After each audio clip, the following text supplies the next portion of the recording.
Si je vous demande si vous connaissez les biais cognitifs, vu qu'on est sur YouTube, normalement vous allez me répondre que oui, et c'est normal parce que c'est un sujet qui est devenu viral sur les réseaux à partir de 2015 environ. Et pour ceux qui sont à la traîne, les biais cognitifs, c'est des raccourcis mentaux qu'on a tous et qui sont généralement bien pratiques parce qu'ils permettent de prendre des décisions rapidement et sans effort.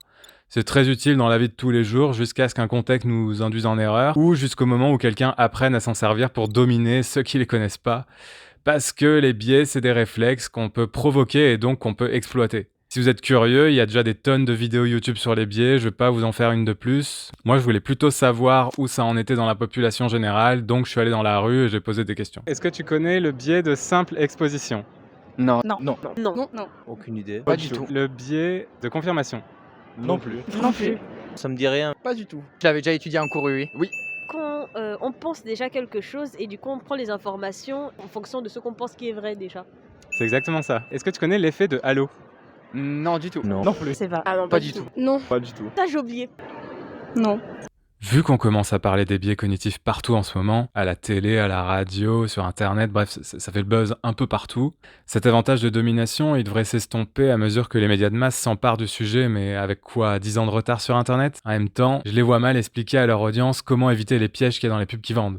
Et qu'est-ce qu'il en dit, l'ancien patron de TF1? Qu'il faut être réaliste, le but de la chaîne c'est d'aider Coca-Cola à vendre, mais il nous dit aussi qu'il faut que le cerveau du téléspectateur soit disponible en le préparant entre deux messages, et on peut extrapoler que s'ils parlent des biais, c'est parce qu'ils sont obligés de surfer sur les tendances. Ah ben non, c'est écrit aussi. Et les gens qui sont pas renseignés, ils savent quand même qu'il y a des pièges et ils y font attention. Mais imaginez le français moyen qui regarde environ 3 heures de télévision par jour, je crois. Il sait qu'il y a des pièges, mais ils peuvent venir de n'importe où, à n'importe quel moment, et il a aucune idée claire d'à quoi il doit faire attention pendant 3 heures tout en regardant le programme. Pour info, il suffit que les chercheurs demandent de compter les passes et la moitié des participants ne voient pas le gorille dans la vidéo que vous êtes en train de voir. Et là, on parle juste d'un biais, mais il y en a des centaines à exploiter. Et vous savez quoi? Moi, je vous propose un mini-test. Je vous balance une pub et juste après, je vous donne la liste des pièges que j'ai notés. Et pour vous mettre en condition, ça commence maintenant tout... Les huîtres? Avant, j'en mangeais pas toute l'année. Et moi, les ouvrir, je suis pas très manuel. Et puis, on a découvert Fast Huîtres. Alors maintenant, quand j'ai envie de mer, je laisse faire Miguel. C'est rien à faire. Fast huître, c'est révolutionnaire. Vous appuyez et 2 minutes après, vous passez à table. Les huîtres, c'est pour madame? Fast huître, c'est la garantie de... Avec le sucre, vous êtes dans le vrai.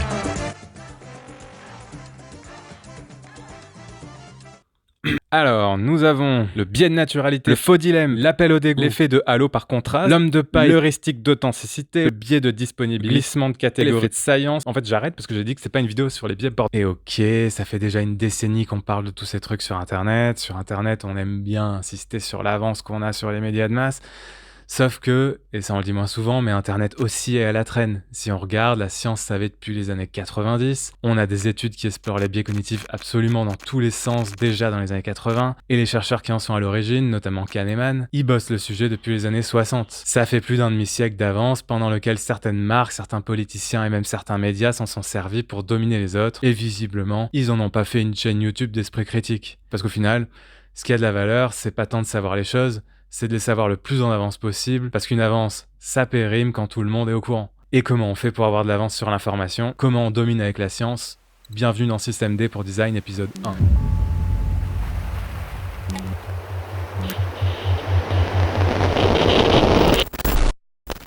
Donc notre but à nous, ça va être d'avoir de l'avance sur l'information scientifique.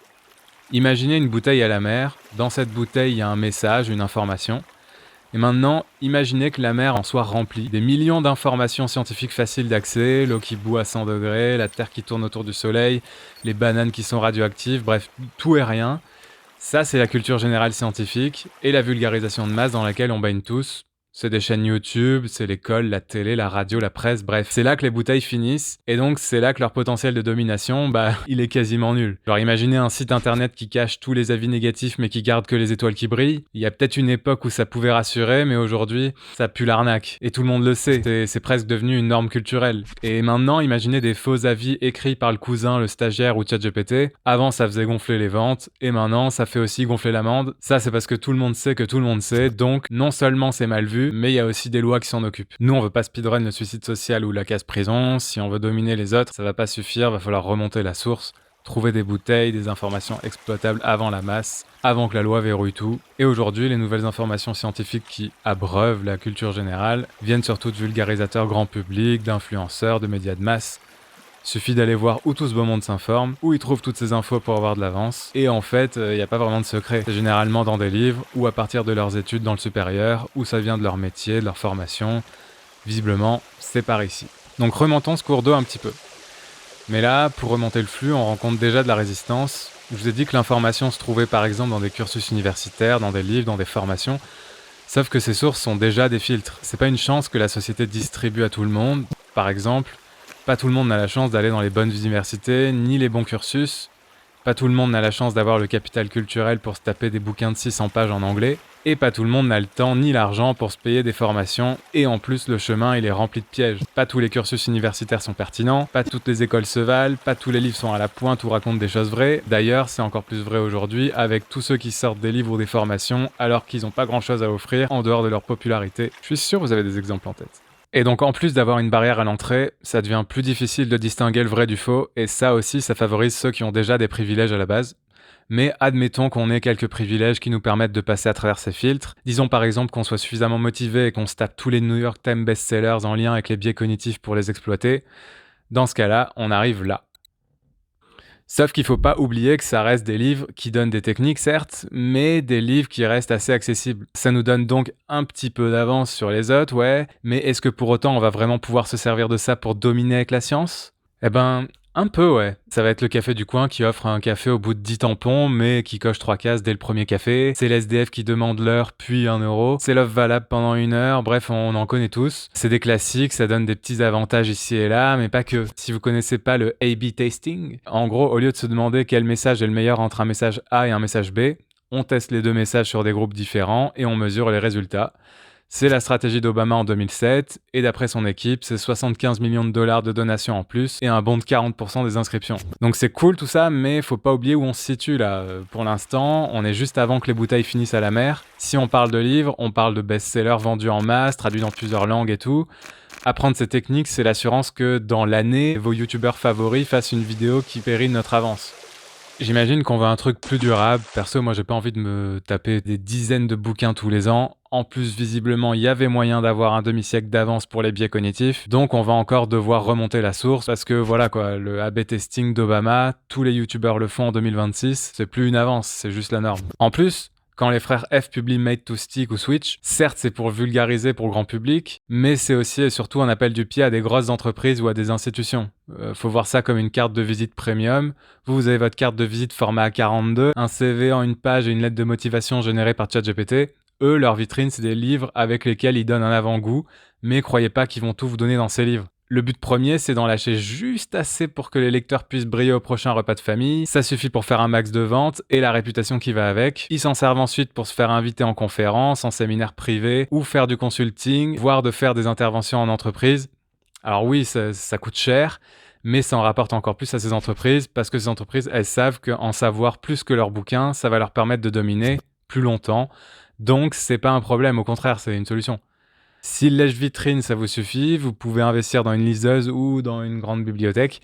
Ou alors, peut-être qu'on peut essayer de faire comme ces auteurs. Parce que c'est par là qu'on va aller. Mais c'est où par là ? Vous voyez les dernières pages de ces livres ? Mais si, là où c'est écrit en tout petit, là où la mise en page est pétée, en gros là où on vous incite pas vraiment à lire, bah la source, ou plutôt les sources, elles sont là. C'est souvent d'autres auteurs et d'autres livres, et surtout c'est des publications scientifiques et des communautés académiques. Parce que nous, ce qu'on veut, c'est avoir l'info avant sa mise en rayon. Les best-sellers qui vont changer notre façon de penser, ça tombe pas du ciel. À un moment, il y a bien quelqu'un qui allait pêcher l'info quelque part, donc autant aller directement à la source, et la source, c'est en général des études scientifiques, des auteurs spécialisés, des communautés académiques, bref, tous ces trucs-là. Et vu de loin, ça a l'air simple. Tous les papiers sont en ligne, non ? On tape 2-3 mots-clés, on télécharge 2 PDF, on lit le résumé, et hop, un demi-siècle d'avance.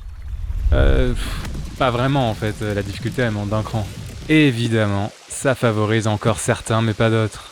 Ceux qui ont le bon niveau d'études, le bon anglais, le temps, les codes, l'argent. Et oui, pas tout n'est gratuit. Bref, ceux qui ont déjà quelques privilèges. Mais admettons qu'on ait ce privilège-là, admettons qu'on sache chercher les bons auteurs, suivre les citations, comparer plusieurs études, distinguer ce qui est sérieux de ce qui sent, la publication bricolée, costume cravate. Là, on arrive ici. Et là, je vais pas vous mentir, ça devient intéressant. Parce qu'on n'est plus sur la version déjà digérée pour le grand public.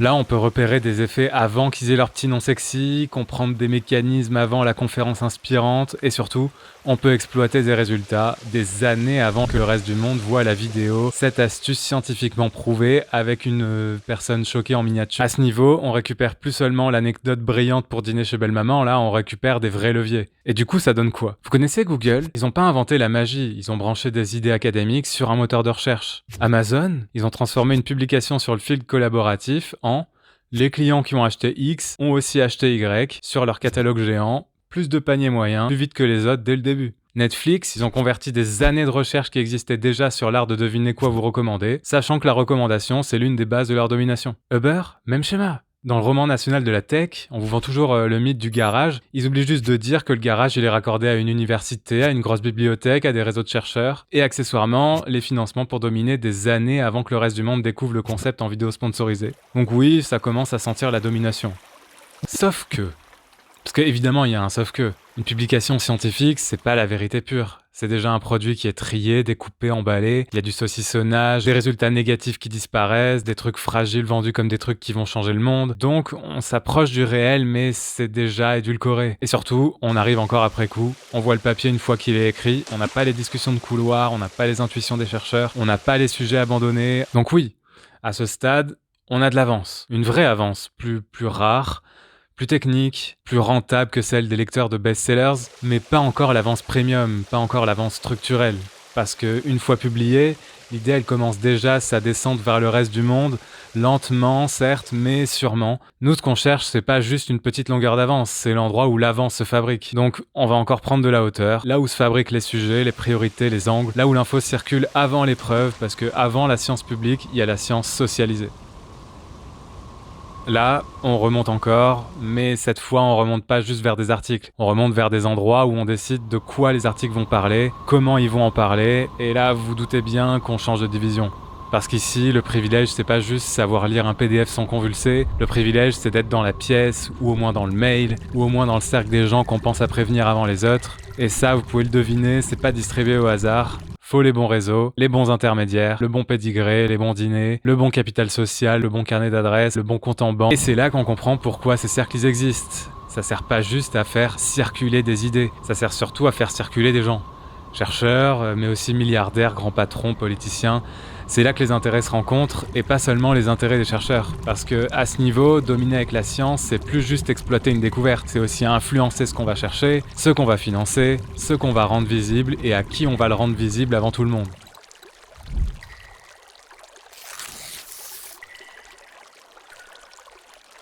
Et si vous voulez des exemples, on a Coca-Cola qui a financé un réseau de chercheurs pour déplacer le débat sur l'obésité vers le sport plutôt que le sucre. D'ailleurs, en parlant de sucre, la pub en début de vidéo là, elle date du moment où les édulcorants ont commencé à gagner du terrain.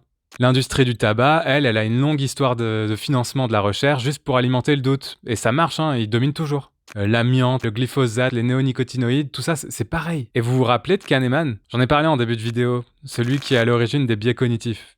Et si je vous dis qu'il est dans les mêmes boucles de mails que Jeff Bezos, Bill Gates, Elon Musk, les créateurs de Google, Sergey Brin et Larry Page, peut-être que vous commencez à comprendre ce que je veux dire. Dans ces mails, ça va partager les dernières idées en sciences sociales ou en matière d'intelligence artificielle. Ah oui, et c'est en 2010, donc bien avant ChatGPT. C'est là que les dernières idées très fraîches sont partagées. Et évidemment, tout ça s'organise pas tout seul. Il va nous falloir des intermédiaires, il va nous falloir des gens qui peuvent nous organiser, par exemple, un dîner où il y a au pif Jeff Bezos, un chercheur et un grand politicien à la même table, ou au moins dans la même boucle de mail. Et c'est pas pour parler météo. Jeffrey Epstein et ses potes, ils jouaient exactement ce rôle. Parmi d'autres. Et si vous avez envie de savoir qui est l'architecte de ces dîners extravagants où les intérêts se rencontrent et où la domination se perpétue, n'allez pas chercher plus loin que Robert Maxwell. Maxwell. Ça vous dit peut-être quelque chose, c'est le père de Ghislaine Maxwell. C'est lui qui a instauré ces soirées avec au programme vol en Concorde, cigares, rooftop, sorties en voilier, enfin tout pour mettre à l'aise les chercheurs et les conditionner avant qu'ils commencent à publier. C'était pas du tout comme ça avant lui, on pourrait dire que c'est lui qui est l'acteur central de l'édition scientifique moderne, c'est-à-dire la commercialisation, voire l'industrialisation de la science. Robert Maxwell, il a mis en place un système dans lequel chaque journal développe aussi un style éditorial qui lui est propre, c'est-à-dire quel type d'articles ils acceptent, quel niveau de preuve ils veulent, la longueur, le ton, la structure, le public cible. On est passé de juste avoir les bons résultats à écrire dans les codes du journal. C'est aussi devenu un business très juteux, où les chercheurs font la plupart du taf, et c'est souvent eux qui doivent payer les journaux pour être publiés, sauf que c'est les journaux qui captent évidemment la plupart de l'argent. Ces gens-là, ils ont imaginé et mis en place un système scientifique où l'avance se reproduit d'elle-même, un système où la vérité compte moins que les intérêts de ceux qui détiennent déjà des privilèges. C'est le système parfait pour dominer avec la science. Maintenant, est-ce que vous allez pouvoir vous y faire une place et dominer ? Je sais pas trop. Bon, maintenant qu'on a notre carte complète, on voit aussi apparaître un problème. Parce que nous, depuis le début, notre plan c'était quoi ? Remonter le cours de l'information, quitter la culture générale, grimper vers les best-sellers, puis les publications, puis les réseaux informels pour choper les idées le plus en amont possible. Avant que ce soit de la culture générale, avant la morale, avant les lois. Sauf que si on regarde bien, on voit qu'il y a un moyen très simple de ruiner nos plans. Il suffit juste de faire des raccourcis, mais genre des raccourcis partout. Et ça, par exemple, c'est une des promesses de la science ouverte. Open science, open access, données ouvertes, tout ça. Mais bon, même si les publications sont accessibles sans payer un SMIC pour lire 3 PDF mal scannés, faut pas rêver non plus. Mettre un PDF en ligne, ça rend pas son contenu exploitable comme ça. Comme je l'avais dit tout à l'heure, ça reste écrit par des scientifiques pour des scientifiques, avec le jargon, les méthodes. Et aussi, la science ouverte, elle arrive après coup. Le sujet, il est déjà choisi, financé, édulcoré, c'est un produit fini. Donc oui, c'est cool, mais ça casse pas toute notre logique de domination. Non, le principal risque, c'est un truc qui rend tous les chemins accessibles aux masses, un truc qui donne les sources, les drames entre les chercheurs, les pistes exploitables, qui émancipe quoi. Les médias de masse, genre la télé, la radio, ils pourraient très bien faire ça en théorie, mais bon, j'ai comme un doute. Non, le seul truc qui peut vraiment jouer ce rôle-là, malgré les pubs pour les formations en dropshipping, malgré les communautés de gens entières qui pensent que la Terre elle a une forme de donut, je pense que c'est Internet. Internet, il arrive à faire passer des idées compliquées directement dans la culture générale. Vous aussi, vous savez que, quelque part, dans l'océan de divertissement qu'est Internet, il y a quand même des trucs très intéressants. Fulloscopie, par exemple. Parce que là, on n'est pas juste dans la vulgarisation qui donne une conclusion prête à répéter au repas de famille. Là, c'est aussi des raisonnements, des auteurs, des références, des livres, des positions d'autres chercheurs, des nuances. Et il inclut les gens directement dans les études, donc avant la publication. En gros, il donne pas juste l'idée, il donne aussi les moyens de ne plus être dépendant de sa chaîne. Et nos privilèges, ils servent plus à rien. Conclusion 0,1. Donc voilà, je vous ai présenté un système qui a l'air bien pourri quand même, faut le dire. Mais, par exemple, voici une étude qui suggère que le bêta-carotène réduit le risque de cancer chez les fumeurs. Si ça tombe direct dans la culture générale, il se passe quoi ? On a des fumeurs qui vont se mettre à bouffer des carottes à tous les repas, ou des suppléments alimentaires, etc. Ça fait pas de mal, en plus ça rend aimable. Et puis arrivent les vrais essais cliniques, bien propres, bien longs, et ça augmente les risques de cancer.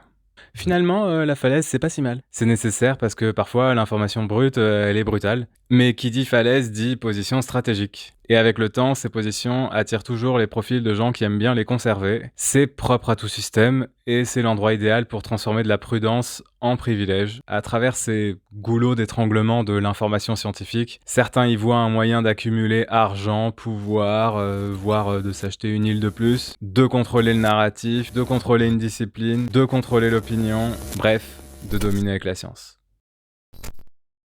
La vidéo touche à sa fin. Si vous avez aimé, vous pouvez lâcher un like. Si vous en voulez plus, n'oubliez pas de vous abonner. Pour les curieux, tout ce que vous avez vu, ça a été fait sur Blender et Paint.net avec mes petites mains. Garantie sans IA, sans conflit d'intérêt, validé par un comité d'éthique composé de moi-même, mais susceptible de contenir des traces de biais de confirmation. Merci de les signaler en commentaire et je me ferai une joie de vous dire que vous avez tort tous.